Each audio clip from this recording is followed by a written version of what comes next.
ঢাকার শহর এ যেন কোনো এক ইউরোপের রাস্তা দিয়ে যাচ্ছি তা দেখে আর বোঝার বাকি থাকে না। চারপাশের উন্নয়নের কাঠামো আর বড় বড় বিল্ডিংয়ের চেহারা দেখে বেশ ভালো লাগছিল। বিশেষ করে জ্যামজট চোখেই পড়ছিল না।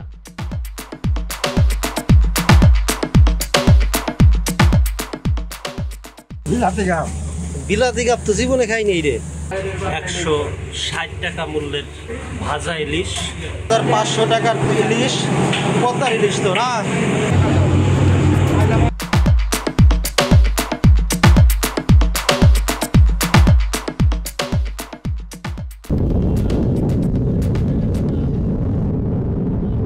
ভিডিওর এই জায়গাতে আমি আপনাদের কিছু একটা বলতে চেয়েছিলাম। ফাঁকা রাস্তা পেয়ে উবার মামা এত জোরে টান দিয়েছে যে আমার কথা কোনোভাবেই ক্যামেরা পর্যন্ত পৌঁছায়নি। আর ক্যামেরা পর্যন্ত না পৌঁছালে আপনারাই বা কিভাবে শুনবেন। যাই হোক, আমি পুনরায় আবার বলছি, আমি এখানে বলেছিলাম বন্ধুরা অনেক দিন পর ঢাকায় আসলাম। জ্যামহীন রাস্তা আর আশপাশের পরিবেশ দেখে বেশ ভালো লাগছিল, তাই তো তার কিছু অংশ আপনাদের মাঝে তুলে ধরার চেষ্টা।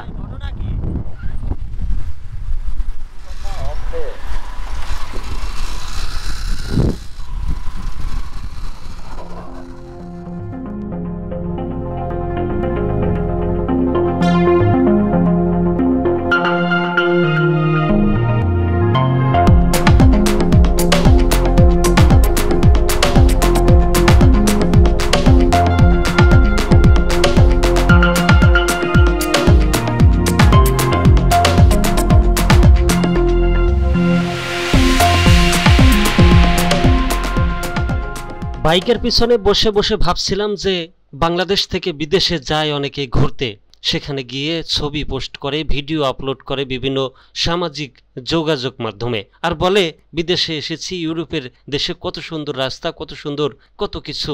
এমনটা ভাবতে ভাবতে আমিও ভাবছিলাম যে আমাদের দেশেই এমন কিছু আছে, ঠিক যেন ইউরোপ কান্ট্রির মতো রাস্তা, ইউরোপ কান্ট্রির মতো একটা শহর, সেটা আমাদের ঢাকার শহর। আমার মনের ভাবনা মনেই রয়ে গেল। কিছুক্ষণ পর দেখি আমার উবার মামা উল্টো পথে উড়াধুরা টান শুরু করছে। সে কি যে এক টান, তার সামনে আর কিছুই আসতে পারছে না। অন্যদিকে অন্য পাশের ফুটপাত দিয়ে যে মোটর বাইকগুলো আসবে তারাও এই উবার মামার জন্য আসতে পারছে না। এ যেন পুরনো সেই ঢাকা। কিছুক্ষণ আগেই এই ঢাকার শহরের জ্যামজটহীন একটা দৃশ্য তুলে ধরেছিলাম, আবার মুহূর্তের মধ্যেই কি হয়ে গেল। আমি যে বাইকটায় যাচ্ছিলাম সেই বাইকটা তো উল্টো পথে যাচ্ছেই, আশেপাশে ফুটওভার দিয়েও বাইক যাওয়া আসা করছে। এ যেন চিরচেনা সেই ঢাকার শহর। তবে একটু ভাবুন তো, যদি কিছুক্ষণ আগে যে দৃশ্যটা দেখিয়েছি ওই রকম হতো পুরো ঢাকা শহরের চেহারা, তাহলে ইউরোপ কান্ট্রির থেকে আমাদের দেশ কোনো অংশেই কম নয়। কি বলেন আপনারা? অবশ্যই কমেন্টে জানাবেন।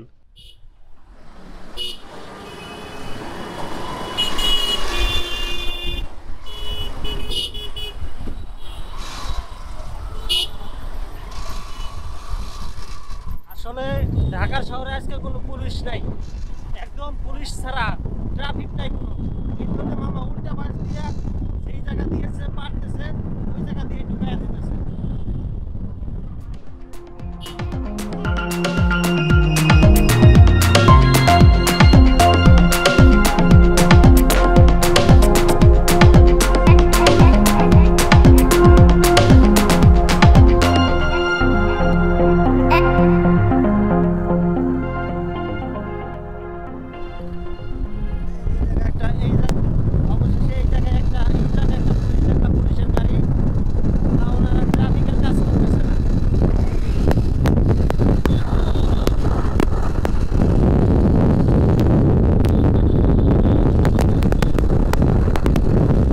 চলুন রাজধানীর আইডিবি ভবন থেকে ঘুরে আসি। আইডিবি ভবনের সামনেই বিশাল দুটি মানুষের প্রতিকৃতি বানানো, তাও কিনা আবার বিভিন্ন RAM ROM motherboard hard disk দিয়ে তারপর জোড়াতালি দিয়ে সেই মানুষ আকৃতি বানানো হয়েছে। প্রবেশ করতেই ভিতরে অসম্ভব সুন্দর একটি পরিবেশ। আইডিবি ভবনের আঙ্গিনা বলা যায় এটিকে। সুন্দর সুন্দর গাছ চারপাশে লাগানো, বসার সুব্যবস্থা, পরিবেশটা এতটা ঠান্ডা, চারপাশে গরম পরিবেশ হলেও আইডিবি ভবনের ভিতরে আসলে বেশ ঠান্ডায় গা জড়িয়ে যাবে। একটা শহরে যে এত সুন্দর একটা পরিবেশ তৈরি করা যায় সেটা আইডিবি ভবনে না আসলে কখনোই বোঝা যাবে না। আইডিবি ভবনে মূলত বিভিন্ন রকমের কম্পিউটার, ল্যাপটপ এবং ল্যাপটপ কম্পিউটারের অ্যাক্সেসরিজ, ক্যামেরা, আরও বিভিন্ন ধরনের অ্যাক্সেসরিজ পাওয়া যায়।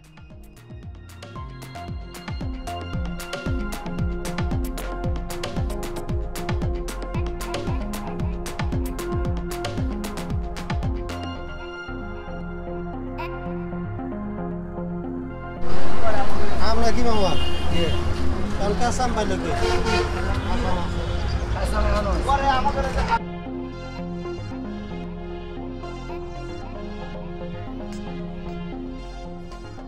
বন্ধুরা, মূলত কেউ যদি গ্রাম থেকে শহরে যায় সেই যাওয়ার সম্পূর্ণ ভিডিও আপনাদের মাঝে তুলে ধরে বিভিন্ন ব্লগের মাধ্যমে, কিন্তু আমি আজকে ঢাকা থেকে গ্রামে যাওয়ার ভিডিও বা দৃশ্য তুলে ধরছি।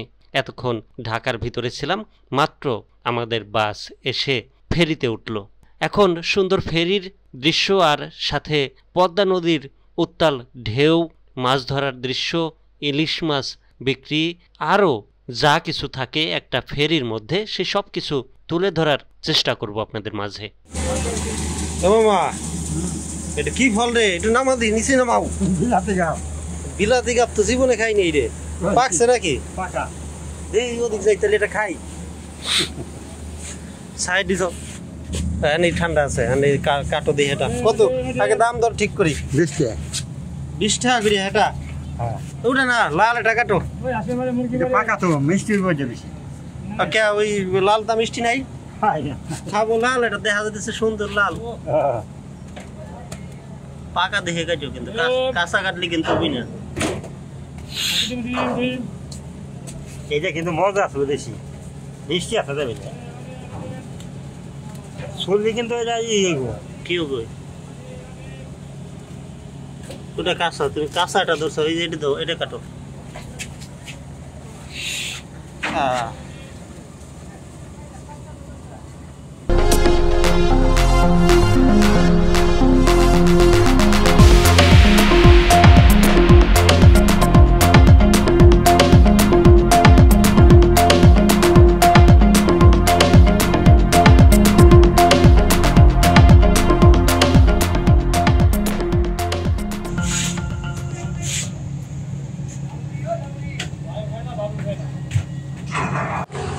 অবশেষে চলে আসলাম ফেরিতে, পাঁচচড়িয়া ফেরিঘাট। উপরে যাব, ইলিশ মাছ দিয়ে ভাত খাবো। পদ্মাপাড়ের ফেরিঘাটে পদ্মার ইলিশ দিয়ে ভাত খাবো মজা করে। চলেন।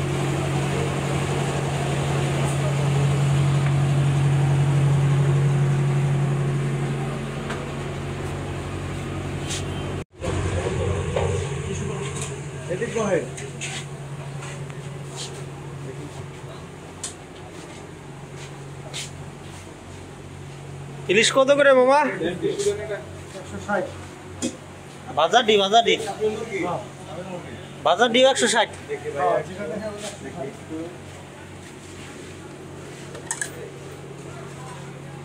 একটু কম টম রাখা যাবেন না মামা? মাছ তো ছোট ছোট।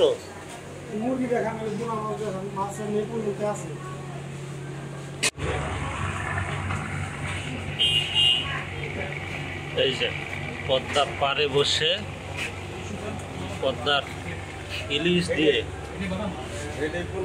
160 টাকা মূল্যের ভাজা ইলিশ, সাথে পোড়া মরিচ আর ডাল, ভাত যত খুশি নিতে পারবেন।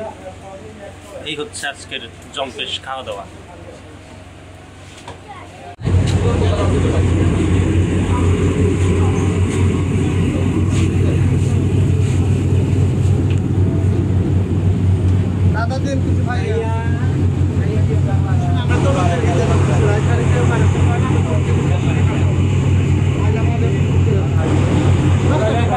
আমাদের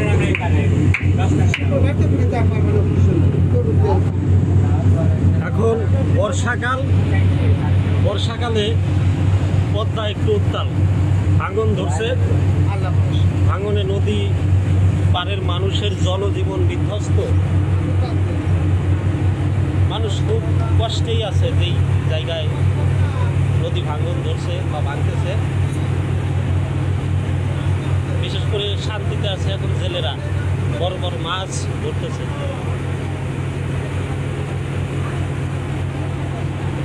কি অবস্থা বাবা, কোন জায়গাতে আসলেন? ঘুরতে রাজবাড়ি ঘুরে আসলেন না বাড়ি আসলেন? বাড়ি আসলেন, ঘুরতে বাড়ি আসলেন।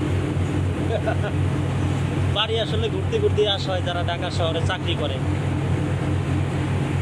ভাই এই জায়গায় হাত ধোয়া আর না ধোয়া একই কথা। পানির কালারটা একটু দেখাই। এটা পানির কালার তো নদী পানি উঠতেছে, একটু কালার হইব।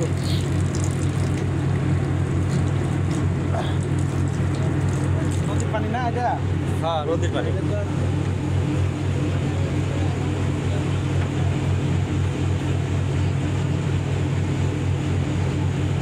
দূরে জেলেরা দেখলাম মাছ ধরছে।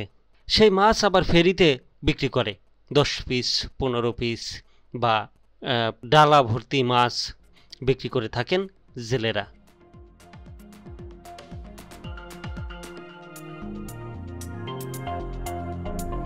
কত করে মামা ইলিশ? কত করে সব? কত? হ্যাঁ 4500।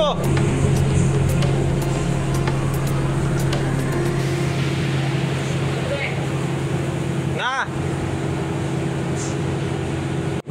এই যে মামার 4500 টাকার ইলিশ, পদ্মার ইলিশ তো না? চক চক করতেছে দেখি একবারে।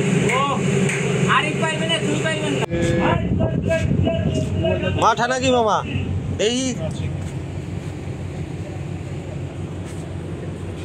কত করে গিলাস? ভালো গ্রান কইছে।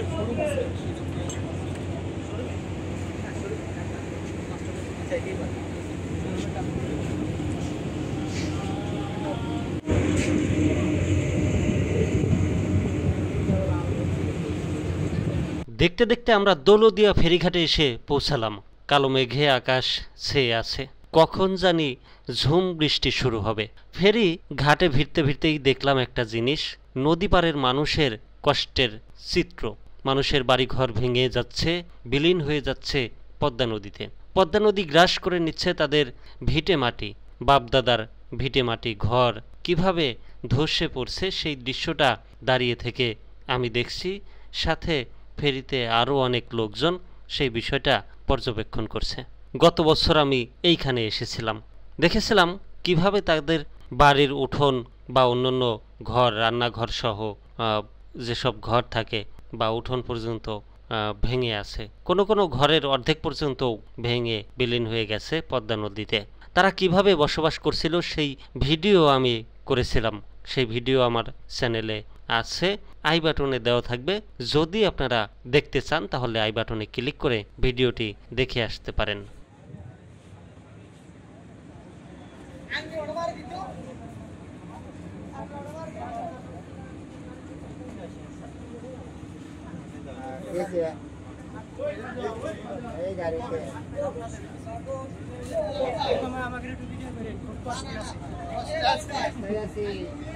ভিডিও করা যাবে না তোমাকে, তোমরা দাম বেশি রাখো।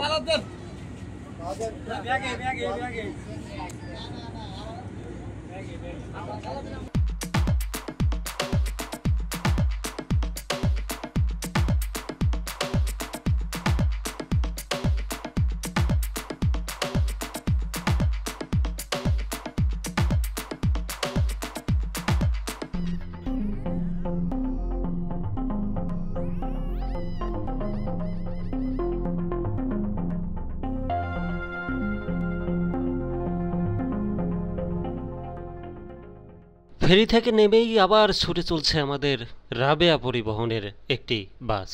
সামনেই গোয়ালন্দ মোড়ে আমি নেমে যাব। বাস যাবে কুষ্টিয়া পর্যন্ত।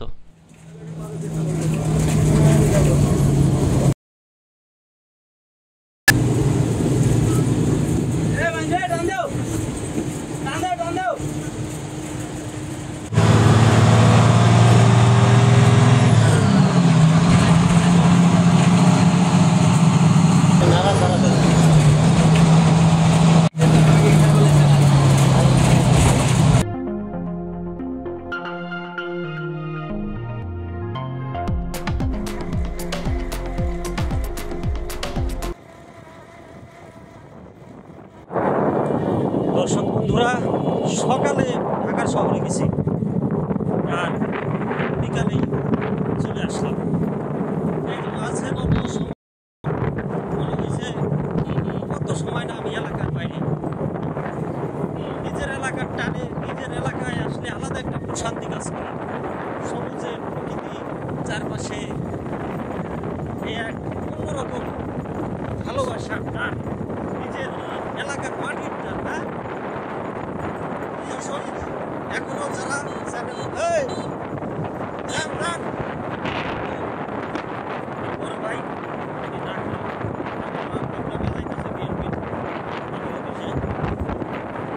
যাই হোক, যারা এখনো চ্যানেল সাবস্ক্রাইব করবেন। তো দর্শক বন্ধুরা, আসলে বাতাসের কারণে ক্যামেরায় মাইক্রোফোন আছে, কিন্তু বাতাসের কারণে শব্দ আসে না বা কথার শব্দ ভালো বোঝা যায় না, সেজন্যই আবার পুনরায় ভয়েস দিতে হচ্ছে।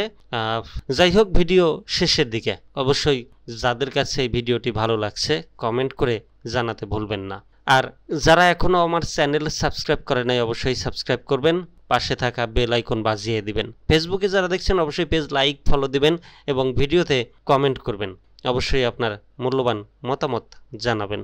সবাই ভালো থাকবেন, সুস্থ থাকবেন। ধন্যবাদ।